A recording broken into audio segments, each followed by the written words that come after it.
ठाठो मां वफ़ा अकरम अब्बासी की रिपोर्ट मुताबिक़ स्पोर्ट्स के मैदान में आलमी सतह ते सिंध जो नालो रोशन कंदड़ बासलाहियत न्याणी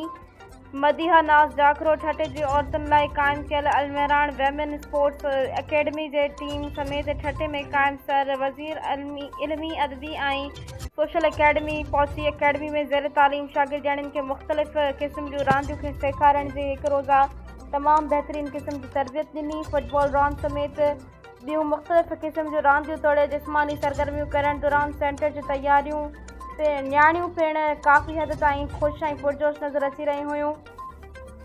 इल्मी अदबी अकेडमी जे रूह रवां माहिर तालीम सर वज़ीर अहमद कुरैशी आलमी तौर ते रांदियुनि जे मैदान में वंता माणींदड़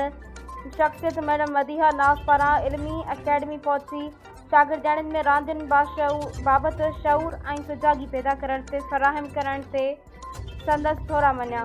स्पोर्ट्स जूं मुख़्तलिफ़ सरगर्मियूं कराइण बाद अलमरान वेमेन स्पोर्ट्स अकेडमी जे बानी मैडम मदीहा नाज़ जाखरो पंहिंजे ख़्यालनि जो इज़हार कंदे चयो त रांदियूं खेॾण